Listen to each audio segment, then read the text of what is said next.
Greetings, gals, and welcome back to another episode of Starfleet Command. I'm Orion Pirates Mod. I'm Rear Admiral Tarek of the heavy battlecruiser Bailiff, as we continue our campaign against all of neutral shipping, and we have two brand new targets on the scope. We have the planet of 24-4 and the planet of 25-2. Securing these will ensure the power of our industrial might for generations to come, and so obviously we're going to assault them. So, without further ado, let us set out into space and see if we can't annihilate some things. And apparently an asteroid base assault, not exactly how I had intended to start the day. The last asteroid base assault that we had been on took 20 minutes. It was one heck of a battle, and I have to admit, probably one of our better fought battles. We did a pretty decent job of it last time, and I think we had some solid tactical acumen going in behind things. So we're going to prepare all of our ship systems for war and or combat. We're going to reinforce the forward shields. We're going to set our plasma torpedoes to enveloping mode for that perfect first barrage, as well as begin a wild weasel, because I will bet you probably we are most likely going to be fighting the Gorn, which, well, the Gorn are cool. The Gorn are very, very dangerous to us. They have a lot more heavy weapons than we do, so we have to be a little bit careful about exactly how we engage. Without, however, out of the way, let us maximize the speed of time. Ah, there's their vessel. We're dealing with a light cruiser. Okay, so something that actually has on par normal firepower with us. It's still far more than we want to take. Unfortunately, that light cruiser probably has a sufficient amount of firepower to really gut us if we let him. Or, you know, we could sort of exchange fire for maximum distance, and it would be painful all around. I'm going to set a probe just in case. Probably sent it a little bit too early. Oh, never mind. Wow, we're just going to bully this guy. We don't get to bully people very often. Oh, that's cool. Okay, start to slow down. Let's get our forward shield maximally reinforced. He doesn't have anything. What a way to start the day. Okay, so a nice and easy cruise. We're going to basically annihilate the ship before he has a chance to do absolutely anything. Get me within a range of 10, and miss one, and the rest are going to go tap right on into him. And look at just how well we strip away all of his shields, prepare all weapon systems, and engage. So a fairly solid phaser barrage, and then follow them up by enveloping plasma torpedoes for a little less damage than we otherwise normally would have. Although that actually was a little more, so they kind of canceled each other out quite nicely. He's got no shuttle bay, he's got no tractor beam, so you know what, I'm just going to slow down. We're going to hang on to him, and we're going to sit here until he dies. Mainly because he probably won't be able to put out any significant defense, so we just need to wait for our phasers to reset, so we can cut through all of his defenses. Oh, he has some phasers, how adorable. But yeah, we're just going to sit here and wait for our phasers to do the job, since I don't necessarily want to risk the rest of the ship and he can't get away. Alright, target destroyed. Lovely. Max up to... Oh no, we're still at maximum speed time. Lovely. Let's kick on some speed as we surge back on forward. So the initial target annihilated in a nice bullying fight. We were able to just basically walk right on up to him, hold him at tractor beam, and just blast him with everything we had. Oh, but I wouldn't give that 4 PPDs. Unfortunately, the only way to get 4 PPDs is to have an X-type battlecruiser, which is weird. I would have imagined that they would have tried to lean into the PPDs just a little bit more, but I have to imagine they've got some sort of in-game universe lore reason that the PPDs are extremely difficult to actually mount onto anything, and that's why the only vessel that gets it is the X-type battlecruiser. A little bit depressing, but still. The heavy bombardment cruiser has 6 PPDs. 4 of them shoot forward, 2 of them shoot back, and it is hilariously fun. Because you set the aft PPDs to overload, and then the moment you hit a range of 4, you blast them with all of the shots, and hopefully you're not traveling too quick that you don't outrun your PPD range. It can be rather useful to just utterly gutting quite a few different ships. We're going to start to slow down majorly here, because if we get much closer than this, it's going to get ugly really quick. Maximum electronic counter. Ooh, all stop. All stop. And yeah, he realized that we were no longer going to be involved in that. You know what? Plasma torpedoes as well. Get the entirety of the siege group set up, so that is both PPDs and both plasmas. Although apparently we didn't select them all. Click that. 1, 2, 3. There we go. In the bottom right corner, or bottom left corner, we can see all of our weapons selected and continue to pulse. So our forward shield apparently is handling everything that he can throw at us. He is fairly powerful, don't get me wrong. Asteroid bases are equipped with 4 phaser 4s, which are planetary type phaser 4s. They're amazingly powerful, although also huge and can't be mounted on normal starships. And then he's got 4 phaser 3s, which are point defense, super small, not particularly useful to anybody. Alright, so we're starting to get some good damage on in. We're almost through the armor, but we can definitely see the giant rents that we have caused with our heavy weapon systems. The enemy shall not have an ability to resist our mighty firepower for much longer anyway. So yeah, I have to wait 3 turns per charge on the plasma torpedoes, but only 2 turns of charge on the PPDs. So every other burst from the plasma torpedoes will be more or less synced up with the PPDs. And then on the other ones, they'll be off by just slightly, by about a third or something like that. But yeah, we get to fire... I'm not even going to try... Yeah, we get to fire 3 times for every 2 times that we fire the plasma torpedoes. So 3 PPDs per 2 plasmas. It works out some way. It's not the most important thing in the world, but as long as we're just sitting here bombarding an asteroid base to death, we may as well banter around with a little bit of mathematics. After all, a lot of this game actually is math. In fact, it's one of the most difficult parts about trying to play this game in tabletop is the fact that at the start of every single turn, you must calculate your power generation and decide where it's going to go. And that takes a while. And not a short while either. Oh, we're really starting to beat on into him, but his point defenses are still operational. Senate probe. Yeah, he's only lost 1 phaser 4, which means he's still quite dangerous. I'm going to slowly sort of meander on in closer with the hope that I can, you know, break him down before he can actually do anything, but I'm a little bit surprised that he's still as strong as he is right now. But as we continue to get on slightly closer, bit by bit, we can continue the barrage. And more plasma torpedoes, hopefully going to be able to break some things. Oh, just dead. He went from half to dead in 1 shot. Good job. So an asteroid base has been eliminated. I wonder if that's going to apply towards our Empire control. We were fighting the Gorn, but we had no allies. So that'll be interesting to figure out. 168 prestige for knocking out the base, and we are dealing with... Oh yes, that worked out lovely. Okay, leave and return, so we can continue the pressure. Shipyard assault or convoy raid. I'm going to go to the shipyard assault, because honestly it's probably going to be the faster of the 2 missions. Convoy raid would take us a very long time, because we'd have to dance at maximum range. We decided to side with the asteroid monsters today, so currently working for, I suppose, neutral space on this one? Not really sure how to describe that. Basically, we're working with sentient creatures who are, you know, well, it's that. That's not a very good picture of it. That's not a, both of my camera angles give me no way of actually looking at the asteroid monster currently sitting on the front of that thing. So that is a tad unfortunate. Shield strength needs to be set to the reinforcement, so I can kind of forget about it until later on. There is a way where you can like pay attention enough time and you like manually shift your shields all the way through, and we do that on occasion, but oftentimes there's no point. We just come in and we utilize our forward shield reinforcement, because that's generally the shield that takes the most damage. Although I'm not seeing the enemy, which is a tad strange. There it is. Huh. There's no resistance. Interesting. I'm not really sure how to classify that, but we have run into a Federation Stardock, and that's it. There are the other 2. There are no actual vessels out here. Interesting. Huh. Activate the charges to point defense mode. Yeah, the phaser's attempting desperately to actually penetrate all of that.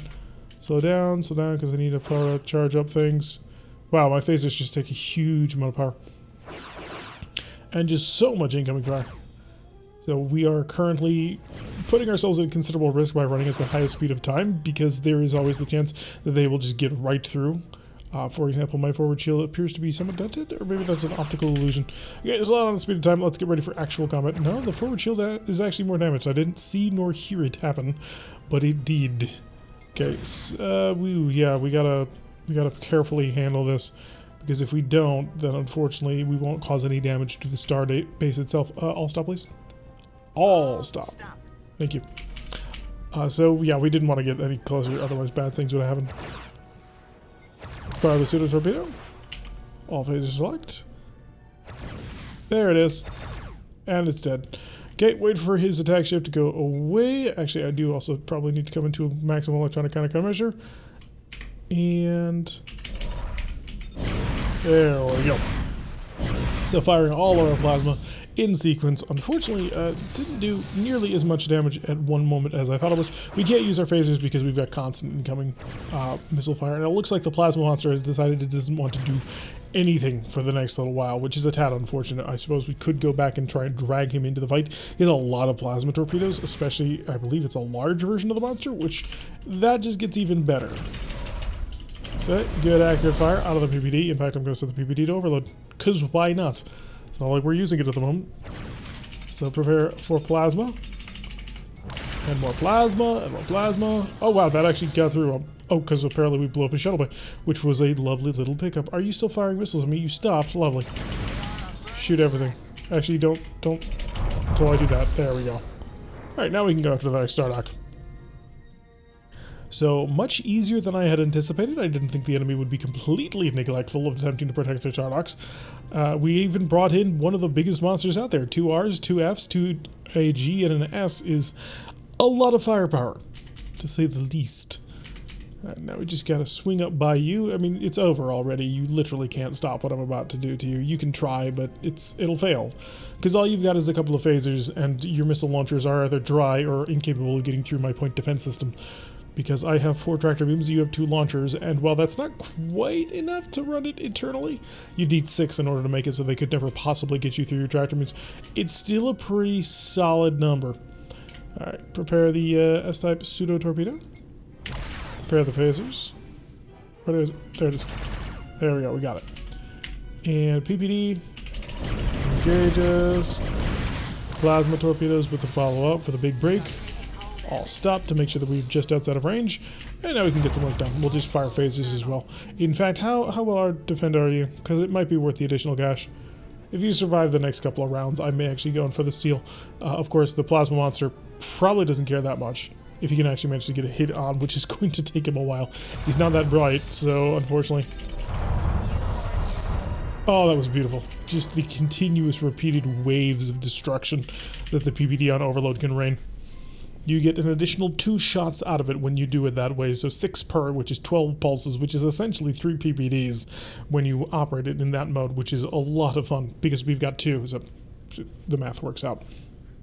Yeah, not terrible at all. Looks like he's already knocked him down to half health, which I shouldn't be that surprised, but I suppose I am just a little bit. I kind of figured it would take you a little bit longer to get things actually done. So utilizing most of our power. In fact, I'm going to shut off the tractor defense, give us 4 more points of power, so I can steal that as well for more speed. Because we're going to hopefully... He's got no shuttle bay. I don't know how he got to that point, but he has no shuttle bay. If he survives this, I will be stunned. Yeah, I figured. Alright, lovely. So triple Stardox immediately annihilated with no hostile resistance at all. And we even brought the plasma monster along for the ride. I'm not quite sure what that's going to provide to us, but I'm going to work with it. 450 prestige for a job very well done. And we're up to 8,400 prestige. Empire defense is down to 25, and it looks like we have to take a surprise reversed. So surprise reverse is an excellent little mission, provided, of course, you're not a plasma race, because if you're not a plasma race, you have much more rapid-fire weaponry.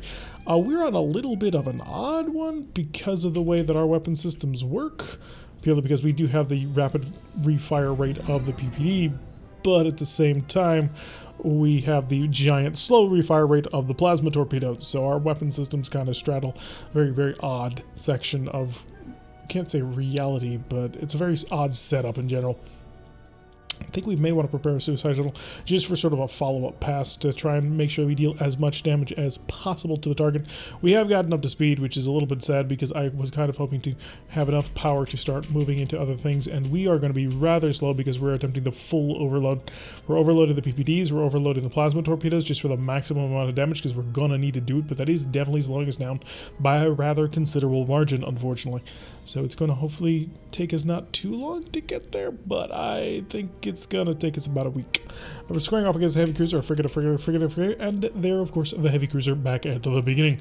As we start to speed up, we may actually have the PPDs ready to go by the time that our speed meter hits our current called for speed, which would be rather useful because I think we get a little bit of power back from the PPDs. We're about to find out, yes, there is some power to be had, 2 points. It's not a ton, but every little bit counts at this point because, oh boy, are we slow. Yeah, trying to overload all your weapon systems, probably not the most brilliant plan.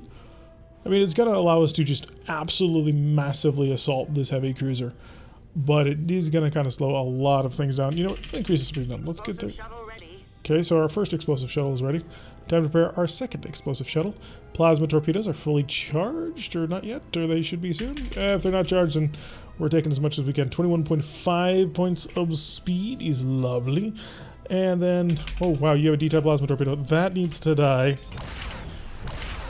Plasma away. And wait for the range, because remember the PPDs can only fire at a range of 8. 3, 4, 5, 6. Plasma. Plasma phaser. Lovely. Okay, we had just enough for that. Alright, you have 2.5 type plasma torpedoes and a phaser. You have twin D-type plasma torpedoes, so we gotta avoid you with our shuttle. But I do have a suicide shuttle ready for you. So you need to die. You are less important. You are potentially less important. LR +3. This is an LR +3. Yeah. So this is the only one who actually has real offensive weapons anymore.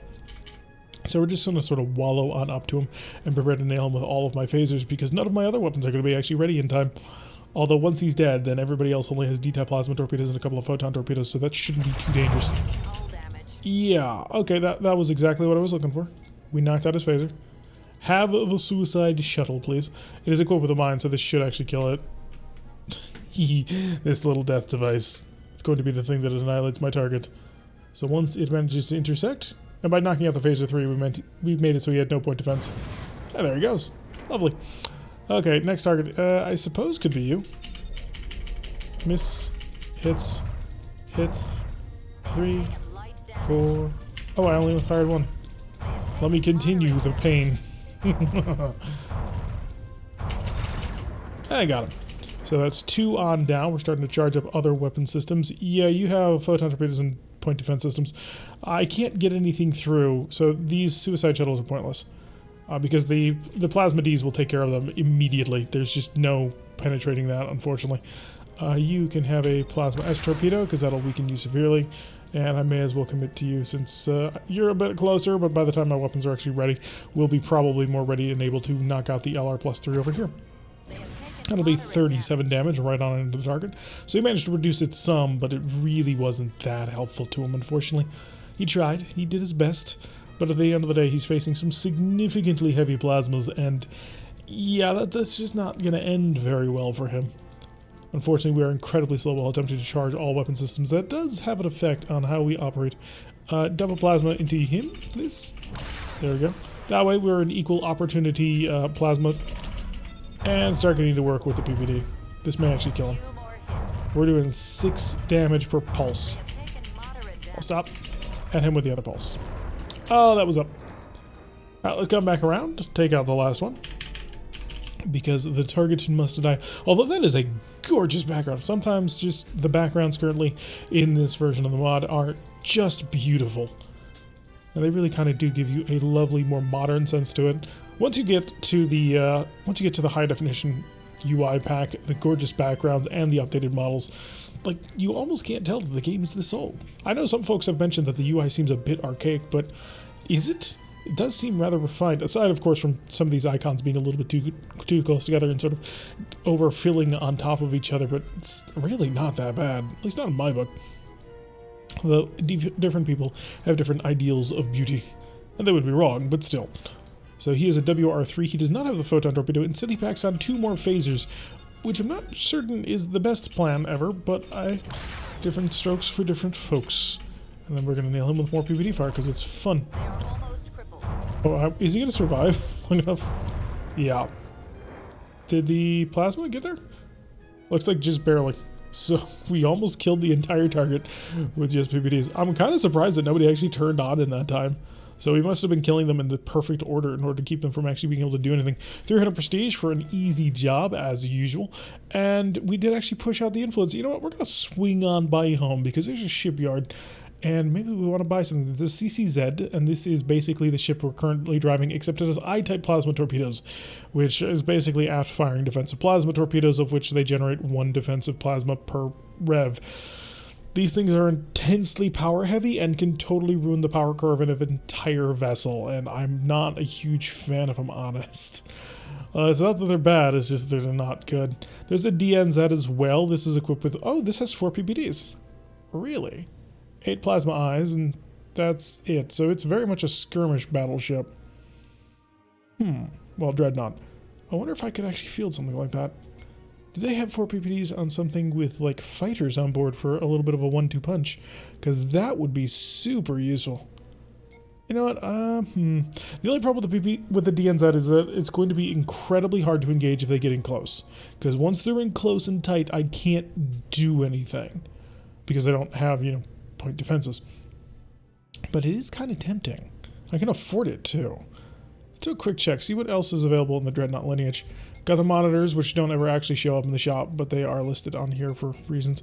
The battleships are available. The BB and the BBV. The BBV would probably be the one we wanted. It loses out like 2 phasers. Yeah, it loses 2 phasers against 10 fighters, which is not a terrible setup at all. Oh, the BBVZ is also out there with the additional of the plasma eye torpedoes, which might actually be a solid pickup as well. Of course, this is CVA. I mean, I'd love to have this. This would be nice. Because I believe some of these plasma eye torpedoes actually fire forward. But I don't think I want to get the DNZ. Because I'm stepping up into an entirely new set of combat with dreadnoughts. And that would make our life absolutely hell. What's the CATZ? Independent patrol cruiser is 2 S's. It's not as cheap as I'd like it to be. If I'm just grabbing, because you'd only pick that up just to pick up the 2 S-type plasma torpedoes. Maybe we should pick up a couple of HDD-C3s. I'm going to have to think on that. We've got enough cash in order to do that, but it's going to take a little time to figure out exactly what we want. But that's going to do it for today's episode. I have been Derek. If you like what you've been saying, hit that like button and subscribe. If you want to see a notification every time we send these videos, press the little bell icon, leave a comment. Make sure you swing on by Twitch for our streams on Wednesdays and Saturdays at 5 o'clock. We would love to have you there. And I will see you all in the next episode.